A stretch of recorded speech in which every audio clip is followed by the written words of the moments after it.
Welcome to Zoe Stories. My wife's challenge turned me into her perfect woman. I never imagined that one casual evening could change everything about me. The apartment was quiet, almost unnervingly so, as I sat on the edge of my bed, staring at the floor. My mind was a whirl of confusion, guilt, and fear. At 20 years old, I thought I had life figured out, or at least that I was safe in the predictable cocoon of my routine. I had my studies, my small circle of friends, and my girlfriend, Alara. But now, everything was unraveling. Alara walked in, her heels clicking softly against the wooden floor, a mischievous glint in her eyes. She was stunning, effortlessly so, long chestnut hair, perfect posture, and a smile that could twist even the most rational thoughts out of someone's head. But tonight, that smile didn't feel comforting. It felt predatory. Dominant. Unyielding. "I have a challenge for you," she said, her voice dripping with teasing authority. I froze. My stomach twisted in knots. A challenge from Alara was never just a game. She thrived on control, on watching reactions, on bending people, especially me, to her will. What kind of challenge? I stammered, trying to sound casual, though my voice trembled. She leaned against the doorframe, arms crossed, and tilted her head. "You're going to be my perfect woman." I blinked. My brain refused to process her words. What do you mean?" Alara's lips curved into that devilish smile again. "I mean exactly what I said. For 1 week, you will dress like a girl. Makeup, dresses, the whole transformation. You'll be me, but you'll also be yourself in ways you've never dared to be." My throat went dry. The room seemed to shrink around me. I wanted to laugh it off, call her crazy, but there was a sharp edge to her tone, a silent command that made my knees feel weak. "You think this is a joke," she whispered, stepping closer. Her perfume enveloped me, intoxicating and suffocating all at once. "But if you don't accept, there will be consequences. And, you know, I always keep my word." I swallowed hard. The consequences. I knew them all too well. A mixture of public embarrassment, social exposure, and the relentless teasing that Alara could unleash with terrifying precision. My body shivered with dread. Alara handed me a small box. Inside were delicate items, soft lace panties, a silk bra, and a satin dress in pale pink. My eyes widened as I traced the fabrics with trembling fingers. I had never touched anything like this in my life. "You'll start tonight," she said. "Everything. Hair, makeup, clothes, and later, you'll practice walking, talking, being a woman. I'll guide you. I'll watch you. And you will obey." Or, she let the threat linger, unfinished, but potent. I felt trapped. The thought of dressing like a woman made my chest tighten with embarrassment, yet there was an inexplicable flicker of curiosity deep inside me. Part of me was terrified, but another part wanted to see if I could really do it, wanted to see if I could live in this new identity, even for a moment. That night, as I stood in the bathroom, staring at my reflection in the mirror, my hands shook. Alara had insisted I apply the makeup myself. I fumbled with foundation and eyeliner, smudging more than I applied. When I looked into my own eyes, the person staring back felt alien. "Beautiful," Alara whispered behind me, placing a hand on my shoulder. The word made me flush crimson. I didn't feel beautiful. I felt exposed, vulnerable, ridiculous. And yet, the warmth in her gaze made my heart beat faster, confusing the fear with something dangerously close to excitement. Hours passed in a haze of stockings, heels, and trembling attempts at femininity. She corrected my posture, adjusted my dress, laughed softly when I tripped on the hem, but never mocked me outright. Her control was subtle, exquisite, suffocating. Every movement I made, every shy glance in the mirror, was under her watchful eyes. Finally, she pushed me toward the living room mirror, where the full transformation revealed itself. I barely recognized myself. The reflection was a girl, soft curves, delicate features enhanced by makeup, long hair falling around my shoulders. My lips felt strange, my voice higher than ever, my hands smaller, feminine. "You look perfect," Alara said, circling me like a predator inspecting her prey. My perfect woman. And tomorrow you'll step outside like this. Public. Full exposure. Are you ready for that? I wanted to protest. I wanted to run. But a part of me, the part that had always been timid, shy, and craving approval, wanted desperately to please her. My voice caught as I whispered, barely audible. I'll try. Her smile widened. Good. Because trying isn't enough. You're going to become her. Or you're going to learn exactly what it means to fail me. The room seemed to close in as I stared at my reflection once more. The person in the mirror was not entirely me, and yet somehow they were. For the first time in my life, I understood that my world had shifted. This challenge, Alara's game, wasn't just about dresses or makeup. It was about identity, control, and surrender. And somehow, terrifyingly, I was already addicted. And that was when the first shiver of something I couldn't name ran through me, a mixture of fear, humiliation, and a strange, forbidden thrill. I didn't yet know it, but my life had been irreversibly altered. And the worst and best was yet to come. Every step I took felt like walking into a new life I didn't ask for, yet couldn't resist. Morning sunlight spilled through the blinds, cutting across the pale pink walls of the bedroom where I still stood in Alara's delicate dress from last night. My reflection in the mirror had become an obsessive fixation. Every time I looked, I saw her, no me, but not entirely me. The soft lines, the carefully applied makeup, the long hair cascading down my shoulders, it all felt like a mask, yet one I was strangely beginning to inhabit. Alara appeared, impeccably dressed herself, radiating dominance and control. Time to begin the real training, she said, her voice calm but commanding. You're not just a girl in a dress anymore. You're going to become her. The first lesson was posture. I had never thought much about the way I carried myself, but under her scrutiny, every slouch, every awkward tilt became unacceptable. She guided my shoulders back, pressed my chin up, and corrected my gait. Each movement was deliberate, feminine, practiced. I stumbled countless times, my legs trembling, but she never let me quit. Her hands were firm on my back, her eyes unyielding, her words both gentle and merciless. Don't just walk.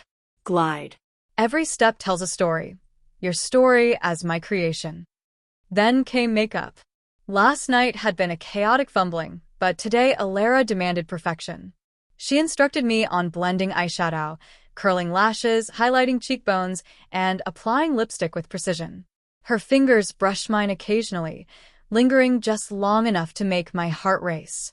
The humiliation of being so intimately guided by her was compounded by the realization that I was learning to beautify myself for her gaze.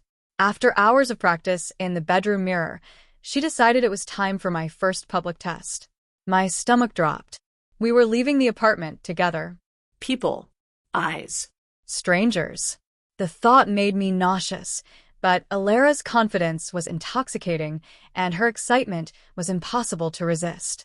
We entered the elevator, and my heels clicked nervously on the floor.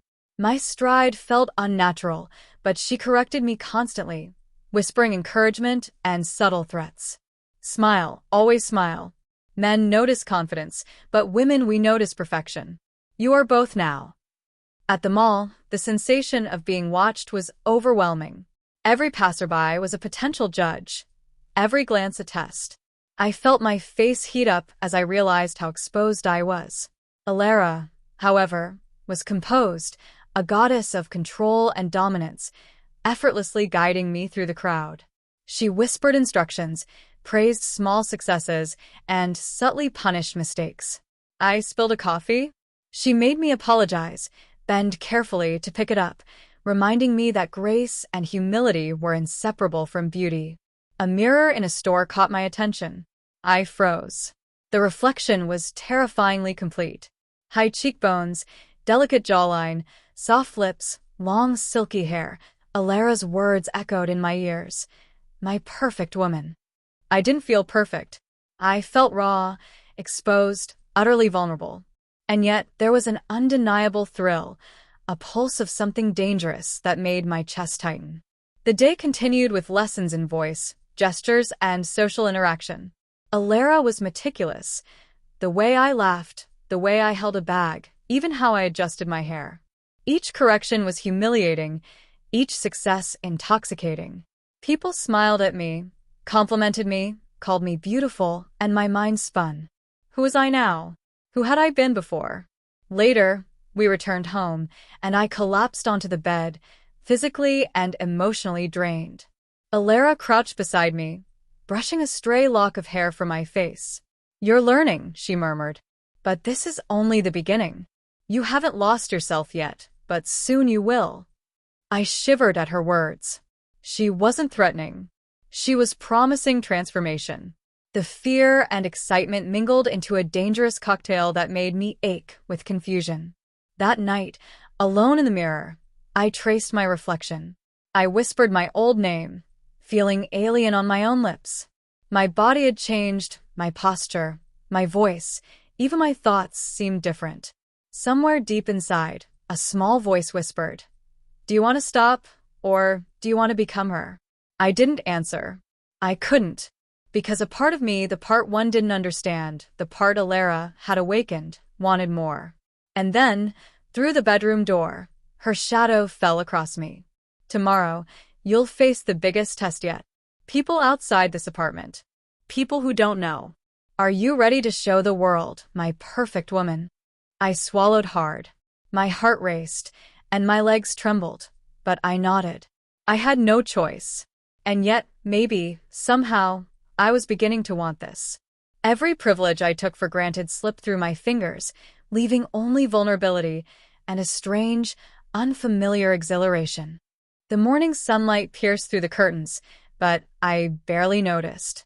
My reflection in the mirror had become a constant, silent judge. Every day, I woke to find more of myself fading, replaced by someone else. Someone Alara demanded I become. Today's lesson was harsher. Alara had decided it was time to strip away my male privileges, the final anchors keeping me tethered to my old identity. I shivered at the thought. The familiar comforts of being him were gone.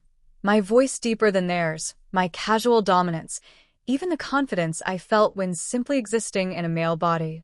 Now I was fragile, observed, and exquisitely exposed. She handed me a delicate blouse and a skirt, silk stockings, and a pair of stiletto heels. My hands trembled as I traced the fabrics again, the weight of reality pressing on my chest. "Wear these," she commanded softly. "And remember, this isn't just clothing. It's a symbol. You are no longer the boy who walked freely through life. You are my creation." I obeyed, every motion hesitant and trembling. The stockings were tight, the skirt short, the heels wobbly and unfamiliar. I nearly toppled over several times, but she steadied me with gentle but unrelenting pressure. Each correction felt intimate, humiliating, and thrilling in ways I couldn't understand. "Good," she murmured. "Now, let's see how well you perform in public today." We left the apartment and stepped into the street. Every gaze felt magnified, every whisper cutting through me. I felt naked, stripped of identity, every step a declaration of my new self. Men looked in passing with curiosity, women with subtle appraisal, and I realized the powerlessness of being observed as a vulnerable, beautiful woman. Alara guided me to a busy cafe. My order had to be delivered perfectly, with soft gestures, gentle smiles, and a sweet, high-pitched voice. I stumbled over my words, flustered and embarrassed. She leaned in close, her lips near my ear. "You see, every privilege you had as a man gone. People expect less, judge more, and you must meet it all with grace." The humiliation burned, but strangely, so did a spark of arousal I didn't want to acknowledge. I was learning the dangerous thrill of pleasing her while losing control. Back at the apartment, Alara set the next test. She produced my old wardrobe, the clothes that once defined me as male, and threw them into a pile. "You won't need these anymore," she said. Her tone was calm, but unyielding. "They belong to the past. Burn them if you must, but they are no longer yours."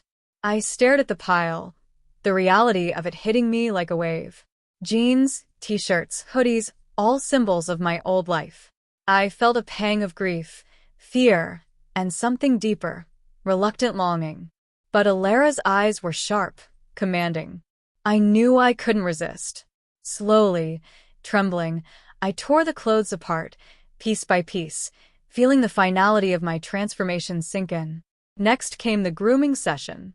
My hair, once short and unruly, was washed, conditioned, and styled under her watchful gaze. She trimmed stray hairs, applied conditioner, and taught me how to use curling irons. The mirror reflected someone unrecognizable. My fingers traced my face, soft, smooth, undeniably feminine. The boy I had been was slipping further into memory. Then came the voice training. I practiced speaking, laughing, even walking while holding conversations. Every slip into my old tonality was corrected. "No," she said gently but firmly. "Every sound you make must be hers. You are not a boy. You are my woman now." Hours later, exhausted and trembling, I collapsed on the bed. My reflection stared back at me from the mirror across the room, whispering accusations I couldn't answer. The reality was suffocating. I had lost male privileges one by one. My old identity was vanishing. And yet, under the surface of fear and humiliation, a dangerous thrill had begun to root itself in my chest. Alara leaned down beside me, brushing hair from my face. "Tomorrow," she whispered, "you will face the ultimate public test. A full day in the city, among strangers who don't know you, and I'll be there, watching every step." I swallowed hard. The thought of exposure, of walking entirely as a woman, sent shivers through me. My heart pounded with fear, shame, and an unbidden excitement I didn't understand. For the first time, I realized I was no longer in control. And yet somehow I wanted to be. The city was a stage, and I was the unwilling actress. Every eye's spotlight I couldn't escape. The morning was crisp, the streets buzzing with life. But for me, the world had narrowed into one terrifying thought. Everyone would see me like this. My heels clicked against the pavement, a relentless, torturous rhythm that reminded me of every misstep I'd made over the past week. Alara walked beside me, flawless and untouchable, as if the city itself bowed to her presence. I, in contrast, felt like a fragile doll, a carefully constructed illusion she had dragged into reality. She had chosen the outfit herself, a form-fitting pastel dress, lace-trimmed stockings, and high heels that made every step a test of balance and composure. My hair flowed freely, perfectly styled, and my makeup was impeccable. To a stranger, I looked like any other young woman. To myself, I looked like a stranger. "Remember," she said, eyes scanning the crowd, "every glance is a judgment. Every word you speak is your test. Smile, be graceful, and don't falter." The first glance from a passerby nearly made me stumble. A man in a cafe doorway gave me a lingering look, and my cheeks burned hot. I tried to steady my steps, but the sensation of being watched, analyzed, and potentially exposed clawed at my nerves. Alara noticed. She reached out, brushing her hand against my lower back, not comforting, not threatening, just control in physical form. We entered a boutique, and she guided me to the mirror. "Look," she whispered. "See her. That's you now. Your old self is gone. If you can't accept her, you'll never survive this challenge." I stared at my reflection. The girl in the mirror smiled softly, eyes wide, lips trembling slightly. She was beautiful. Too beautiful. Almost unreal. And the sight made my heart ache with confusion. Part of me mourned the boy I used to be. Part of me thrilled to exist as this new form. Alara led me to the mall's busiest area. She handed me a small purse, corrected my posture, and whispered instructions for interaction. Smile at strangers, engage lightly if necessary, and always stay graceful. A group of teenagers walked past, giggling, whispering among themselves. My face burned as I realized they were noticing me, evaluating me. One even whispered, "She's so pretty." The words hit me like a shockwave. My stomach flipped. I wanted to laugh, to cry, to run. I couldn't decide which reaction was stronger. the humiliation, or the secret thrill that the compliment ignited. By midday, exhaustion weighed on me like lead. Every interaction, every careful step, every forced smile was a reminder that my life had shifted irrevocably. Alara guided me to a cafe, where she instructed me to order a drink using my new voice. My heart pounded with anxiety, but the act itself, speaking as her, as the girl she had made me, was intoxicating. Then the breaking point came. As I passed a large mirror in the mall, I froze. The reflection staring back wasn't entirely mine. The boy I had been was fading rapidly, almost imperceptible under the layers of makeup, clothing, and new posture. I reached out, trembling, as if I could touch my old self through the glass. Alara's hand found mine. "Stop. Don't fight her," she said softly. "She's who you are now. Accept her, or this will destroy you." Tears blurred my vision. I wanted to scream, to flee, to undo everything. But I couldn't. I was trapped in her world, in this body, under her control. And the most terrifying part? Somewhere deep inside, I didn't want to stop. A boy approached me, casual, smiling. "Hey, you're really pretty. Do you come here often?" My heart raced violently. Part of me wanted to run. Part of me felt a rush of excitement at the attention. I smiled, carefully, instinctively. Alara's eyes met mine, approving, sharp. "See? They like you. They see her, not him. And soon you will too." Walking home, every step in the high heels was agony and pleasure intertwined.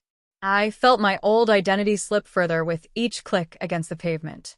By the time we reached the apartment, I was trembling, exhausted, and trembling again, not just from physical strain, but from the emotional roller coaster of surrender and exposure. Alara pushed me toward the mirror in the bedroom. "Look at yourself. You survived. You're my perfect woman now." I did. And I didn't recognize who I saw. The boy I had been was gone. The girl staring back was all I could be.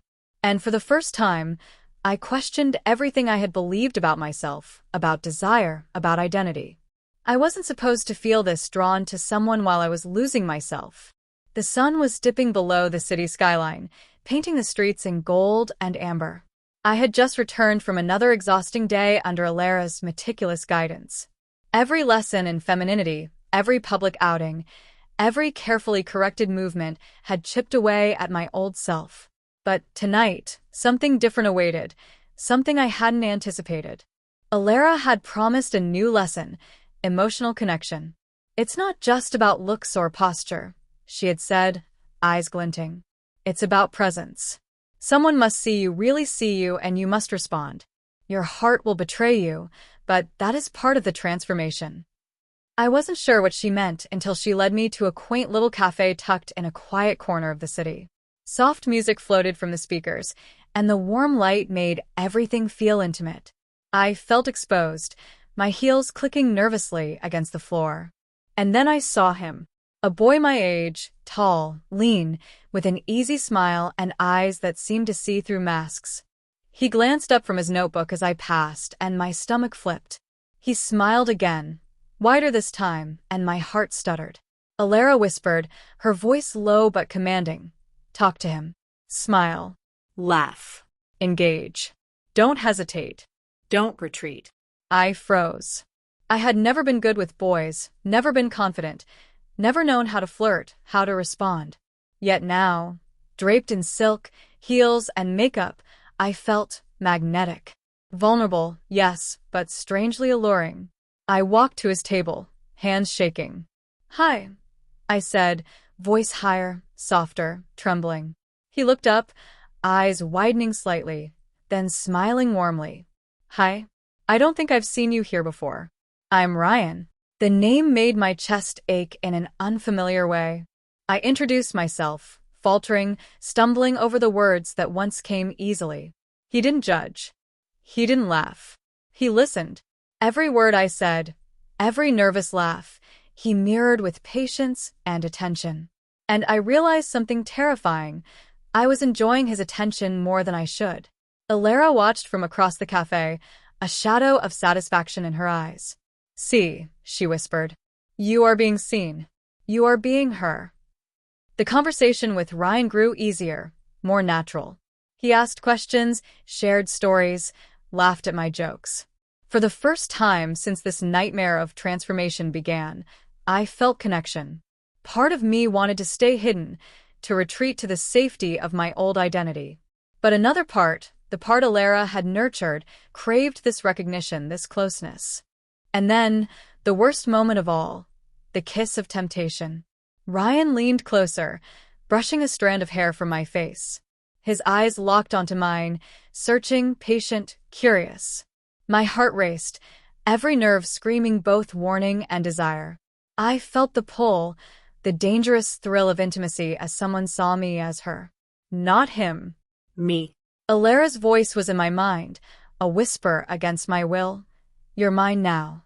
Every thought, every pulse, every attraction is part of your transformation. I wanted to resist. I wanted to flee. But the warmth of Ryan's gaze, the ease of his touch, made something inside me crack. I leaned back slightly, uncertain, trembling, caught between the boy I was losing and the girl I was becoming. When I finally pulled away, shaking and breathless, Ryan smiled softly. You're amazing, he said. The words felt like both praise and poison. Alara stepped forward, her expression unreadable. Good. You see now? You can connect. You can charm. You can captivate. But never forget who is in control. I collapsed onto the cafe seat, hands trembling, heart racing. Confusion, shame, and exhilaration mingled in a storm I couldn't name. My mind was a battlefield. The boy who should have rejected Ryan, the girl who craved his attention, and the woman Alara demanded I become. That night, back in the apartment, I stared at the mirror. The girl reflected back was confident, seductive, undeniably alive, but I barely recognized the boy who once existed. Tears streamed down my cheeks, half from fear, half from longing, half from the strange, dangerous pleasure of knowing someone saw me truly, beautifully, irresistibly. Alara's hand brushed my hair, her voice soft yet commanding. Tomorrow, you will face even greater challenges. You will walk among strangers who will never know the truth. And you will survive or break completely. I wanted to scream. I wanted to run. I wanted to fight. And yet a small, terrifying part of me knew I couldn't. Not anymore. I never imagined that a single glance could unravel me so completely. The next morning, the city seemed sharper, louder, more alive. Every sound felt amplified, every passerby a potential judge. Alara had been insistent. Today, we would leave the apartment for an entire day in full public exposure, among strangers, acquaintances, and perhaps someone from my past. I felt my chest tighten as I dressed. The outfit was a deep burgundy dress, tailored to accentuate curves I barely recognized as mine. My hair was curled perfectly, makeup flawless. Even the stockings and heels were chosen for maximum elegance and impact. I tried to steady my shaking hands, but every glance in the mirror reminded me. The boy I had been was slipping further into memory. Alara watched silently, her eyes calculating, sharp. Remember, she said finally, you are my creation. Out there, you are beautiful, flawless, controlled. One mistake, one faltering step, and you will learn just how fragile this new life can be. The streets were crowded. Every passerby glanced, smiled, or whispered. My heart pounded. And then I saw him. Someone from my past, Jake, a childhood friend I hadn't seen in years. He paused, eyes widening, recognition dawning. My stomach lurched. Alara, I whispered, panic rising. Stay calm, she instructed, her hand steadying my back. You are her now. She is beautiful. Own it. Jake approached, a hesitant smile on his face. Wait, is that you? He asked, squinting. I froze. My voice felt alien as I answered. Hi, it's me. Long time no see. The words felt both familiar and wrong. My reflection in the cafe window I passed flickered in my mind. The girl in burgundy, elegant and poised, had replaced the boy he once knew. He laughed nervously, glancing at my heels, my carefully styled hair, the perfect line of my lips. "Wow, you look amazing." The compliment should have thrilled me, but it didn't. Panic and humiliation surged. I realized in that moment that my old life was colliding violently with my new one. Every identity I had known felt fractured, every memory a knife twisting inside me. Alara squeezed my shoulder, calm as ever. Good. "Now smile. Respond with charm. Remember, you are flawless. You are untouchable." I forced a smile, every muscle trembling, and engaged in conversation with Jake. Each word, each gesture, was carefully curated under Alara's guidance. Yet inside, my thoughts spiraled. The boy I had been, the girl I had become, the person Alara demanded, all overlapping, indistinct, terrifying. The day continued with shopping, cafe visits, and careful navigation of crowded streets. Every glance felt like scrutiny, every smile a test. I noticed the way strangers reacted, some approving, some envious, some curious. Each moment reinforced my public identity as a woman, stripping away more of the boy I had been. By evening, Alara led me to a quiet park. I sank onto a bench, exhausted and trembling. "Do you feel it?" she asked softly, kneeling beside me. "The old you is gone. Every glance, every word, every touch today has chipped away the walls. You're almost entirely her now." Tears blurred my vision. I hated it. I feared it. And yet, I felt a strange, forbidden exhilaration at the thought that someone, Jake, strangers, Ryan, saw me this way. Part of me wanted to retreat, to flee, to reclaim the boy I had lost. But another part, a deeper, darker part, craved this attention, this new identity, this power in my vulnerability. Alara smiled, brushing a tear from my cheek. "Tomorrow we go further. You will face strangers who won't ever know the truth. And you will see just how much you can lose or gain when you surrender completely." I shivered at her words. Every step, every glance, every moment in public had taken me further from myself. And I realized the lines between fear, humiliation, desire, and identity were now completely blurred. In the silence of her apartment, every truth I had hidden from myself came crashing down. The apartment felt smaller that evening, almost suffocating. The faint hum of the city outside was a distant memory, replaced by the heavy silence between Alara and me. I had survived the day, walked the streets, faced Jake, endured the whispers, the stolen glances, the admiration that had terrified and thrilled me in equal measure. But Alara wasn't finished. Not by a long shot. "Tonight," she said, voice soft yet commanding, "we go deeper. You've learned to perform in public. Now it's time to perform in private. No distractions, no excuses. You will confront yourself completely."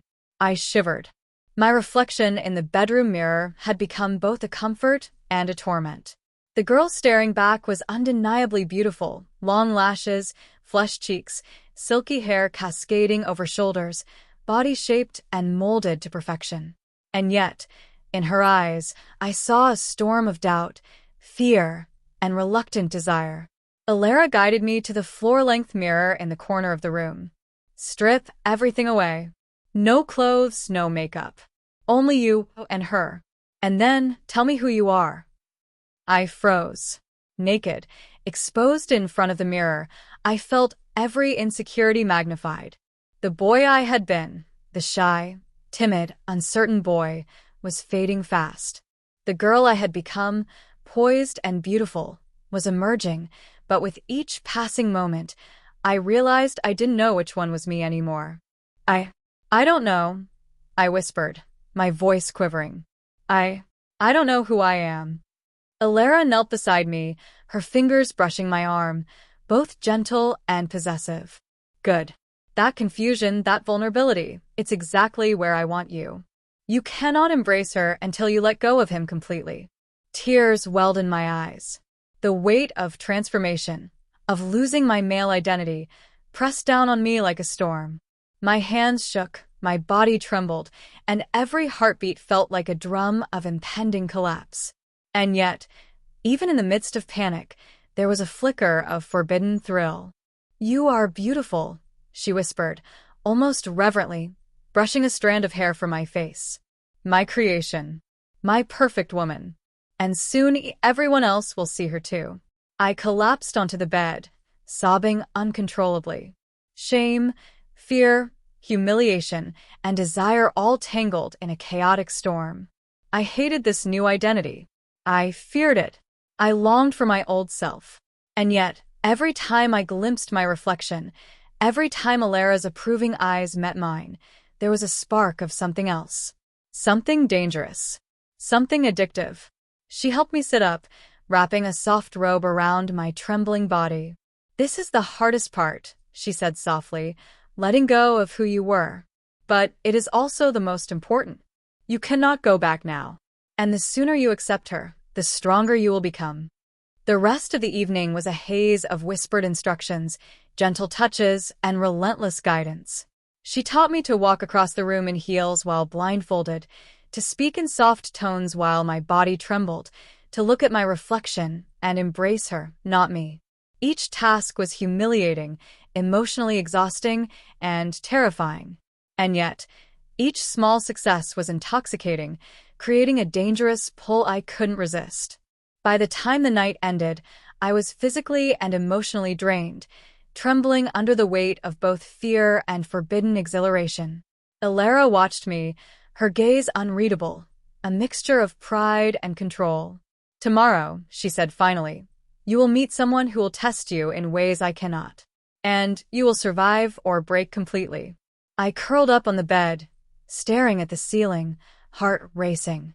The tears, the panic, the reluctant thrill, they had all merged into something I couldn't name.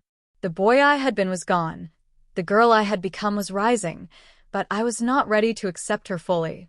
And yet, somewhere deep inside, I wanted to. I wasn't supposed to crave attention, but every glance, every word, pulled me further into her world. The next morning, the city seemed alive with possibility and danger. Alara had promised a new challenge, one that would test my emotional boundaries more than any high heels or makeup ever could. Today, I would meet someone new, a boy who didn't know me, who would see me purely as her, not the timid, clumsy boy I once was. We arrived at a bustling cafe tucked between office buildings.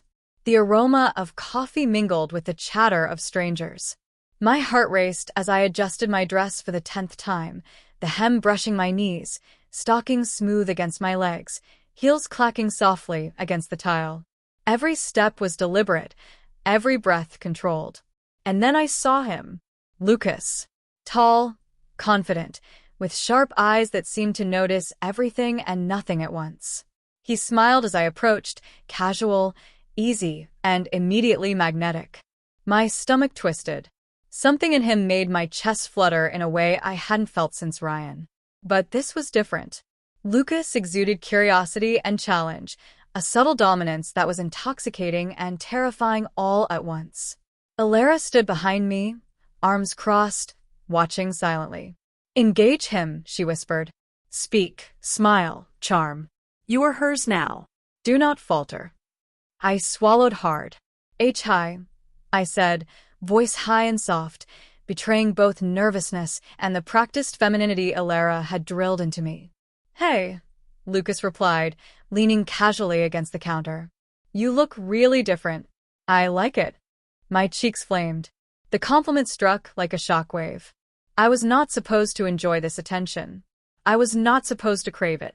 And yet, a dangerous warmth spread through me, a forbidden thrill at being seen as her, noticed as beautiful and desirable. The conversation started awkwardly. My practice lines stumbled at first, my voice faltering. But Lucas was patient, teasing gently, encouraging me without breaking the illusion Alara had demanded. Every laugh, every smile, every accidental brush of his hand sent shivers down my spine. Alara's presence behind me was constant, silent but oppressive. She watched my every reaction, correcting subtle mistakes, a tilt of the head, a sway of the hips, the cadence of my voice. Her control was absolute, but unlike before, It was now layered with a twist of cruelty and seduction. She allowed moments of intimacy, just enough to make me feel alive in her creation, but never enough to forget who was truly in control. Lucas leaned closer, casually brushing a strand of hair from my face. "You're really pretty. And confident. I like that." The words hit me like a hammer. My stomach flipped, my heart raced, and an unfamiliar heat pooled in my chest. I was embarrassed. I was thrilled. I was terrified. And worst of all, I was enjoying it. Alara's voice echoed in my mind. See how she responds? This is how far she's come. She craves attention now. She desires her own surrender. I glanced at her. Her eyes gleamed, a mixture of satisfaction and challenge. She didn't speak, but the message was clear. I was no longer a boy. I was her, and the world would see me as such. Every glance, every word, every stolen touch would push me further into the identity she was crafting. By the time we left the cafe, my mind was spinning. The thrill, the embarrassment, the desire. It was a heady mixture that left me trembling, vulnerable, and addicted to her control. I didn't know where I ended and she began. And Lucas, he had already planted a seed of temptation that made me question everything I thought I knew about myself. Back at the apartment, Alara guided me to the mirror. "Do you feel it?" she whispered. "You've changed. You're not just beautiful, you're magnetic. And soon everyone will feel it. Every look, every touch, every attention you receive, it will shape you entirely. Are you ready for that?" I swallowed hard. I wasn't ready. But a part of me, a part one didn't want to admit, already was. Every gaze felt like a spotlight, every word like a test, and I was failing in ways I didn't even understand. The morning light filtered through the curtains, soft and golden, but I barely noticed. My body still trembled from yesterday's encounter with Lucas, the warmth of his attention lingering in my chest like a dangerous fire. Alara had been quiet since we returned, her eyes watching me like a predator studying her prey. And now, she had announced today's plan, a public outing designed to test my emotional and social limits, to see just how far I could be pushed in both appearance and composure. We entered the bustling streets, my heels clicking confidently, or at least attempting to. Alara had chosen a tight, blush-pink dress that clung to every curve, paired with thigh-high stockings and daring heels. My hair was perfectly curled, my makeup impeccable, and my posture carefully measured. But despite the perfection, I felt a growing tension in my chest, fear, anticipation, and an undeniable thrill intertwined. "Remember," Alara whispered as we passed a busy cafe, "this isn't about looking pretty. This is about being desired, noticed, envied. You will interact, charm, and survive scrutiny without faltering. Every mistake will teach you." The first challenge came almost immediately. A group of young men at a nearby table glanced my way, whispering and smirking. My heart raced. Instinct screamed to retreat, hide my body, flee the attention. But Alara's hand on my back reminded me of who I was supposed to be, her perfect creation. I forced a smile, walked past them, and caught their lingering stares. A thrill unlike anything I had experienced before coursed through me. I realized with a shiver that part of me craved the attention, even the humiliation of being noticed. Then Lucas appeared. My chest tightened instantly. He smiled warmly, casual, yet charged with intensity. "Hey," he said, leaning slightly toward me. "You look incredible." I felt my face flush. The attention, the flirtation, the subtle intimacy of his gaze, it was intoxicating. And Alara noticed. She leaned close, whispering in my ear, her tone gentle yet commanding. "Do you feel it? The power of being observed? The thrill of being wanted? That is your new reality. You are no longer safe in anonymity. You are on display, and you will survive it beautifully." We moved through the streets, and Alara orchestrated encounters with strangers, friends of friends, and random passers-by. Every interaction was a test of grace, charm, and composure. I laughed. I smiled. I navigated conversations I would have once stumbled through as a boy, all under her subtle, controlling gaze. At one point, a friend from my old college spotted me. Recognition flashed in his eyes, then confusion. "Wait, is that?" he stammered. Panic surged. I froze. The boy I had been, the one he knew, was gone, or at least buried under layers of silk, makeup, and carefully molded femininity. I stammered a high-pitched laugh, corrected my posture, and responded with charm and grace. The encounter ended smoothly, but my chest ached from the emotional strain. Lucas stayed nearby, offering soft compliments, teasing gestures, and encouraging smiles. Every glance from him sent shivers down my spine. I was terrified, ashamed, and undeniably aroused by the attention. Alara's plan was working perfectly. I was being molded into someone entirely new, someone who could command attention while completely losing herself. By the time we returned home, I was trembling, physically drained, emotionally overloaded. Alara guided me to the bedroom, her eyes assessing every detail of my expression. "You survived today," she said softly. "You were noticed, envied, desired. And you handled it perfectly. But tomorrow you will face your ultimate challenge: exposure beyond comfort, temptation beyond control." I sank onto the bed, exhausted and trembling. Every test, every interaction, every glance had stripped me further from the boy I had been. And yet, somewhere deep inside, a part of me ached to continue, to surrender completely, to become her, fully, irreversibly. The stage was set, and the city itself felt like it had been waiting for me to break. The streets were alive, a swirling tide of motion, voices, and flashing lights. Today, Alara had chosen a grand public event, a gala-like art exhibition in the heart of the city. Elegant attendees, photographers, and whispered admirers filled the venue. And I was to be on display, completely exposed, completely her. As we approached the entrance, my heels clicked sharply on the marble steps, each sound echoing in my ears like a countdown. My dress was bold, sapphire silk, hugging every curve, with a daring slit along the leg. My hair was swept into cascading waves, makeup flawless, lips painted a vivid red. Every inch of me was visible, scrutinized, and judged. And yet it wasn't the fabric, the styling, or the makeup that terrified me. It was the awareness that I was no longer invisible. Alara's hand rested lightly on my lower back. "Out there," she whispered, voice a mixture of command and seduction. "You are hers. You are perfection. You are desired. And you will learn how intoxicating that is."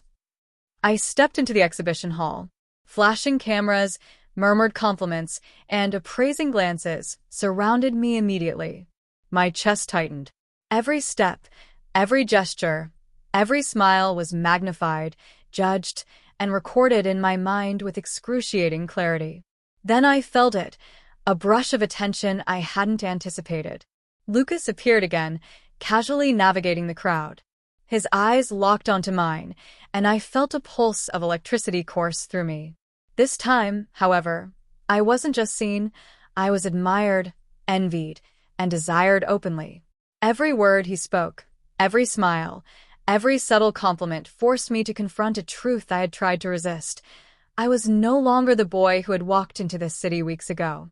Alara guided me to a circle of influential guests, strangers whose opinions carried weight I could almost feel pressing against my chest. They whispered, complimented, and observed. Each glance sent shivers of humiliation and exhilaration through me. I realized in stark terror and thrill that I was craving the attention, craving the eyes that cataloged my beauty, my femininity, my surrender. A sudden moment of recognition struck me like lightning. One of the attendees from my past, a boy I had once considered a close friend, paused, eyes widening. His mouth opened, a laugh half-formed, then frozen. "Wait, is that you?" Panic surged. I faltered, a small misstep in my heels. My heart raced. And then, almost instinctively, I smiled, tilted my head, and let my voice float soft and melodic. "Yes, but I'm different now." He stared, unsure how to react. The boy who had known me was gone, In his place was a woman, confident and radiant, entirely under Alara's spell. My chest ached with embarrassment, fear, and an intoxicating sense of power. Lucas approached, close enough that I could feel the warmth radiating from him. His hand brushed mine lightly, and I felt my body respond in ways that shocked me. The surrender was complete. Fear, desire, humiliation, thrill, and identity collapse all mingling into one intoxicating storm. Alara watched from a short distance, a faint smile on her lips. "Do you feel it now?" she whispered. "The complete surrender, the exposure, the realization that you are hers?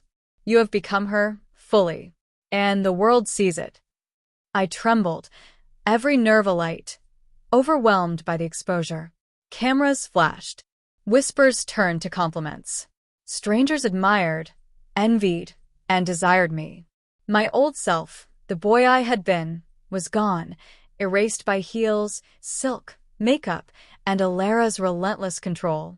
And yet, in the chaos, I felt alive, beautiful, intoxicating, and entirely trapped in her creation.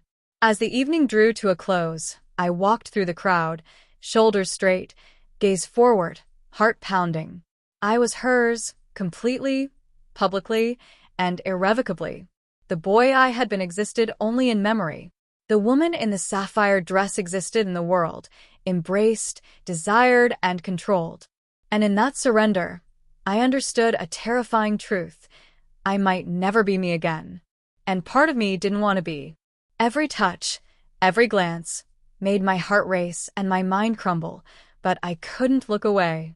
The evening air was electric, buzzing with the lingering energy of the gala. I had survived the public exposure, every stare, every whisper, every judgment. And yet, as we stepped into a quieter lounge tucked behind the event hall, I felt a new tension settling in, intense, personal, impossible to ignore. Lucas was already there, leaning casually against the bar. His eyes found mine immediately, and the flicker of curiosity in them made my stomach twist. He didn't approach aggressively. He didn't need to. Every subtle glance, every smile, every shift of his posture spoke volumes. And I felt it, a pull I couldn't resist, a temptation that terrified and thrilled me in equal measure. Alara's hand rested lightly on my back. "Go," she whispered. "Talk. Laugh. Let him see her. Let him feel her. This is part of the test." My legs moved almost on their own. Each step toward him was a battle between instinct and desire, between the boy I had been and the woman I had become. "Hi," I said softly, voice higher and lighter than I remembered. Lucas's smile was slow, knowing, magnetic. "Hi, you look incredible tonight." The words hit me like a spark to dry kindling. My face flushed. My heart raced. I wanted to retreat, hide, resist, but my body betrayed me. Every inch of me responded to the attention, to the warmth of his gaze, to the dangerous intimacy building between us. We moved to a quiet corner, speaking softly, exchanging stories, laughter, and glances. Every subtle touch, his hand brushing mine while passing a drink, his fingers lightly touching my shoulder, sent waves of electricity through me. I felt myself melting under attention, craving it, fearing it, and secretly loving it all at once. Alara watched from a distance, her expression unreadable, but her presence undeniable. She had orchestrated this, guided it, controlled it, and now she was letting it unfold. Every sensation, every heartbeat, every flush of my skin was a lesson in surrender. "Do you feel this?" Lucas asked suddenly, voice low, almost teasing. "Do you know the effect you have?" I froze, my heart pounding so violently I thought it might burst. I think I do," I whispered, unable to hide the trembling in my voice. The admission felt like betrayal to the boy I had been, yet a confession of truth for the woman I was becoming. He smiled knowingly, leaning closer. Good. "Because it's real. And it's powerful." I felt an intoxicating mixture of fear, shame, and thrill. Every nerve screamed in protest, yet every fiber of my being wanted to succumb, to give in to the attention, the desire, the recognition. I was being tested, pushed beyond limits I hadn't realized existed. Alara's voice echoed in my mind. Feel it. Own it. You are hers now. Every desire, every thrill, every hesitation is part of the transformation. The night stretched on, filled with teasing, subtle intimacy, laughter, and whispered confessions. Every glance from Lucas, every approving smile, every brush of his hand against mine was a lesson in surrender and identity collapse. By the end of the evening, I was trembling, not from fear, not from exhaustion, but from the overwhelming reality of my transformation. I had tasted desire, temptation, and the power of being seen as her. The boy I had been was gone, replaced by a woman who was learning to embrace attention, crave it, and survive it. And in that surrender, I realized a terrifying truth. I might never escape this identity. And part of me didn't want to. Every gaze felt like fire, every whisper like chains, and I was powerless, but unable to resist. The evening was electric with energy. Alara had chosen a glamorous charity gala, the kind of event where power, influence, and perception collided. High society mingled under glittering chandeliers, and cameras flashed at every corner. I felt exposed from the moment we entered, every eye on me, as if the world itself was testing the boundaries of my new identity. My dress clung to every curve, a deep emerald silk that shimmered with each movement. My hair was swept elegantly over my shoulders, and every inch of makeup was flawless, emphasizing lips, eyes, and cheekbones in perfect harmony. Every step I took in my heels echoed like a drumbeat of surrender. Alara's voice was in my ear, low and commanding. Tonight, you are not allowed hesitation. You are not allowed doubt. You are hers entirely. Let them see it. Let them feel it. And let yourself feel it too. As we walked through the gala, I felt every whisper, every glance, every subtle stare. Strangers commented on my beauty, subtle photographers snapped photos, and influential guests leaned closer, captivated by my presence. Every word, every attention, every acknowledgement stripped away the last fragments of my old self. Then Lucas appeared, leaning casually near the refreshments. His eyes locked onto mine, confident, teasing, undeniable. I felt my chest tighten. He approached with a smile that made my body betray me, heat pooling, cheeks flushing, knees weak. Every interaction was a test, and every touch, every glance, pushed me closer to surrender. A group of socialites approached, whispering and laughing. One of them leaned in, brushing past me lightly. "You are stunning," she said, voice low but sincere. The compliment felt like a spark, igniting both pride and humiliation. I had become someone to be envied, admired, and desired, and the realization was overwhelming. Alara's hand rested lightly on my lower back, steadying me. "Do you feel it?" she whispered. "The world sees her. The boy you were is gone. You are hers now. Every glance, every desire directed at you, it belongs to her, and through her, to me." I wanted to run. I wanted to scream. I wanted to resist, but my body betrayed me at every turn. The thrill of attention, the dangerous pleasure of being watched, of being desired, flooded me. The identity I had fought to preserve was crumbling, replaced entirely by her, the woman Alara had crafted. Lucas leaned closer, his voice soft, intimate, teasing. "You have no idea what effect you have on people on me." My face burned. I was trembling, heart racing, thoughts spinning. Shame, excitement, fear, and desire collided in a storm I could not escape. Every step, every glance, every word reinforced the truth. The boy I had been no longer existed, and the woman I had become was alive, intoxicating, and entirely under Alara's control.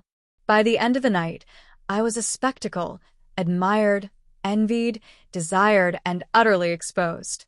Every moment of humiliation, every thrill, every glance had erased my past identity, leaving only her, the perfect woman, public and undeniable. Alara's eyes gleamed as she whispered in my ear, "Do you understand now? There is no going back. You are hers completely, and the world will see it too. Accept it, embrace it, survive it, and you will never be the boy again." I collapsed into a chair, trembling, my chest heaving. The gala faded around me, leaving only the truth. I had surrendered completely. I was no longer me. I was her. And in that surrender, I was alive and terrified like never before. I had fought, resisted, and cried, and yet, here I was, teetering on the edge of complete surrender. The city lights shimmered outside the high-rise balcony, reflecting in my eyes as I stood beside Alara. The gala had ended hours ago, but the electric tension remained, pulsing like a heartbeat through my veins. Tonight wasn't about an event or a crowd. Tonight was about me, my surrender, and the final steps into the identity I had tried to deny. Alara's gaze was unwavering. "Look at yourself," she commanded softly. "Really look. Not the boy you were. Not the mistakes you feared. Just her. The woman you've become. Do you see her?" I hesitated, trembling. The reflection in the glass was beautiful, poised, and utterly unfamiliar. My lips were full, my eyes bright, my body molded perfectly. The heels I wore accentuated every curve. And yet, behind the beauty was a storm of fear, shame, and reluctant thrill. I think I see her," I whispered, voice shaking. "But it doesn't feel right. I'm scared." Alara smiled, a mix of satisfaction and seduction. Good. "Fear is part of this. Desire is part of this. Acceptance isn't about forgetting. It's about embracing the power of what you've become. And tonight you will choose. Surrender, or resist and crumble." My heart pounded. Lucas had been with me earlier, his attention both comforting and dangerously thrilling. The memory of his glance, the brush of his hand, the subtle intimacy, it all collided with Alara's control, forcing me to confront my deepest desires and fears. I don't know if I can," I admitted, tears welling. "I don't know if I want to." Alara stepped closer, placing a hand under my chin, tilting my face so our eyes met. "You already do," she whispered. "Every glance, every moment, every thought has brought you here. You crave attention, desire, and surrender. You are hers, body, mind, and heart. Embrace it." I closed my eyes, shivering. The resistance I had clung to was slipping. Every fiber of my being, the shame, the thrill, the humiliation, the desire, was pulling me toward her will. And then, almost without thinking, I let go. I am hers. I breathed, voice breaking. "I accept it." Alara's smile was triumphant. Good. "Very good. And now you will experience the final temptation." Lucas appeared, drawn by the same magnetic force that had haunted me all evening. He approached, confident, teasing, and entirely aware of the effect he had on me.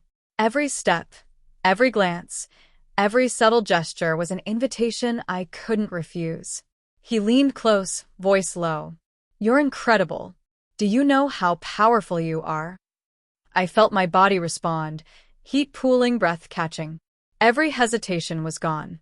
I was no longer the boy. I was no longer resisting. I was her, completely, irrevocably, and utterly exposed, emotionally, physically, and psychologically.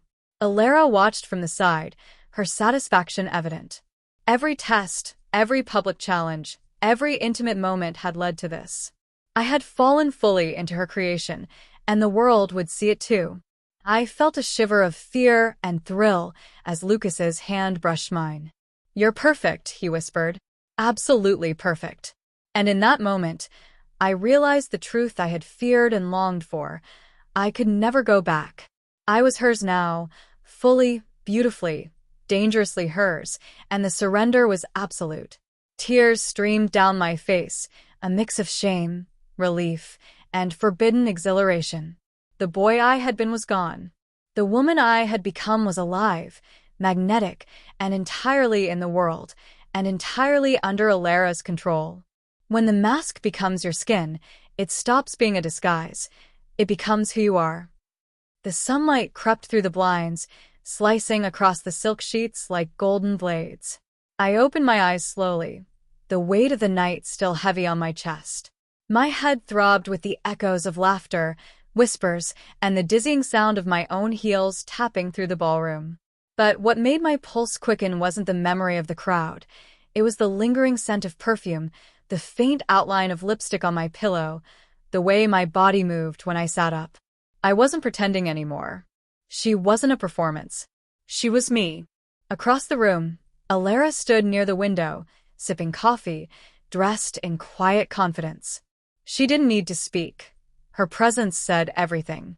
The way she looked at me, not as a project, but as an achievement, made my stomach twist with something between gratitude and resentment. "Sleep well?" she asked, her tone half mocking, half sincere. I nodded slowly. "I think so. It feels strange." I woke up and didn't even think about it. The makeup, the hair, it's just normal now. Alara smiled faintly. "That's because it is normal now. You've crossed the threshold, my dear. You're not playing dress-up anymore. You're living it." Her words sent a chill down my spine. The boy I'd been would have panicked, shouted, ripped the wig off, and demanded answers. But now, the mirror across the room drew my gaze like a magnet. I stood, padding barefoot across the floor. The reflection that looked back was flawless, hair tousled but soft, lips tinted naturally pink, eyes outlined in faint eyeliner that somehow survived the night. The silk slip hugged curves that hadn't existed months ago. I lifted a hand to touch my cheek. Soft, smooth, real. For the first time, I didn't flinch. Behind me, Alara's voice was calm but sharp. "You wanted a challenge, remember? You wanted to prove you could survive, adapt, transform. Now you have. The question is, what will you do with it?" I turned, my throat tight. "You made me into this." She tilted her head, amused. "No. I showed you what was already there. You made yourself into this." The words hit like lightning. I didn't know whether to scream or cry. Instead, I just laughed. Softly at first, then louder, until it echoed through the apartment. Maybe it was madness, or maybe it was clarity, because in that moment, I realized she was right. Every step I'd taken, every surrender, every humiliation, it hadn't broken me. It had built me. Days blurred into weeks. The world outside began to accept her, the woman I had become. Friends who didn't recognize me at first began to adapt, addressing me with new pronouns, new expectations. My voice, my walk, my gestures, all instinct now. There were moments of fear, of course. Moments when a photograph would resurface, or an old message would appear, reminding me of who I'd been. But even then, something inside whispered, that person doesn't exist anymore. And then there was Lucas.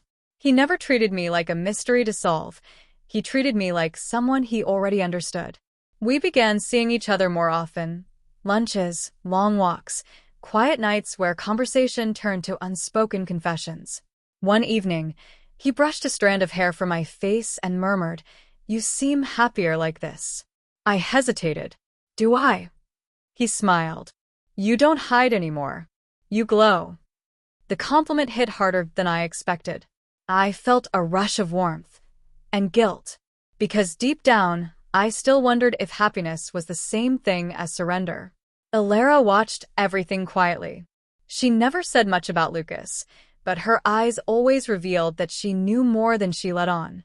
One night, she simply said, "Be careful what you fall in love with, especially when you've already lost yourself once." That warning stayed with me, because even as I laughed with Lucas, even as I navigated my new life with practiced grace, there were still nights when I'd wake up and feel like a ghost, caught between two worlds, belonging to neither. But every time I looked in the mirror, the truth became harder to deny. I didn't miss the boy I was. I missed the idea of him. The reality was that I'd found something more powerful, a version of myself that terrified me because it felt too real, too beautiful, too permanent. And as I stood before the mirror, whispering my new name for the first time.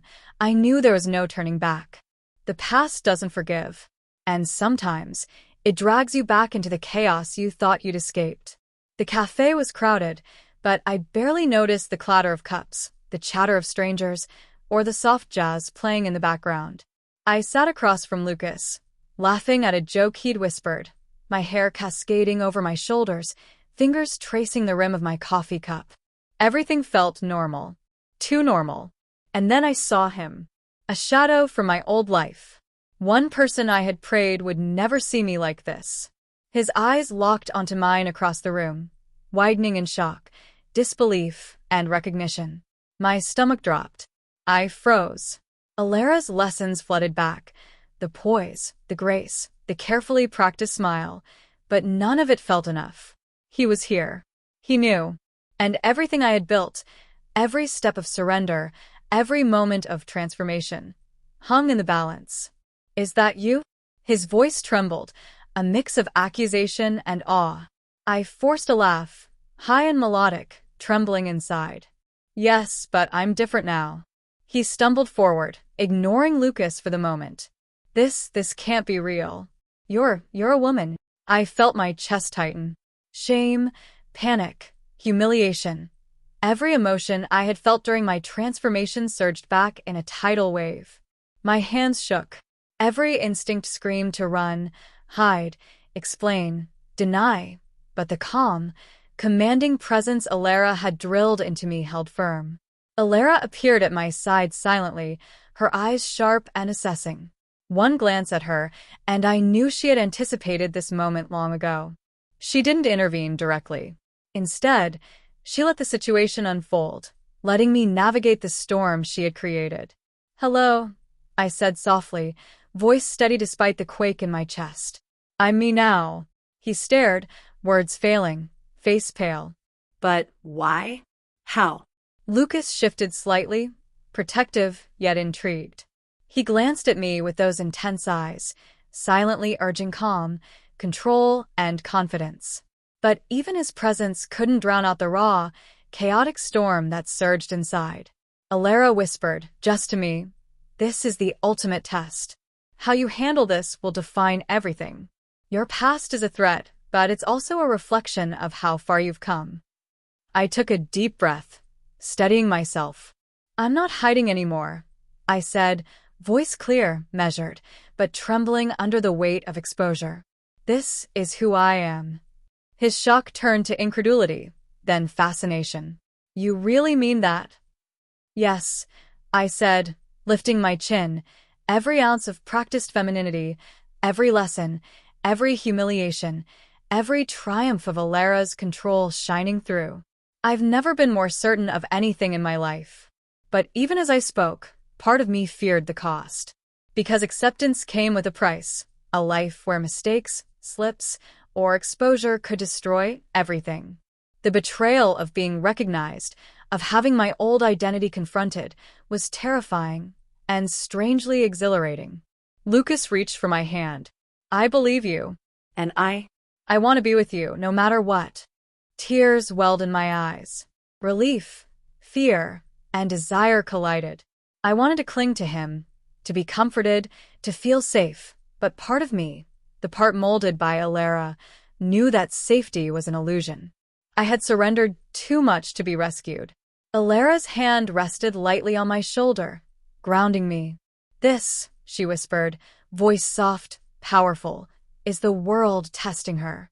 You've survived attention, desire, temptation, and exposure. Now, you'll survive betrayal. And you'll do it beautifully."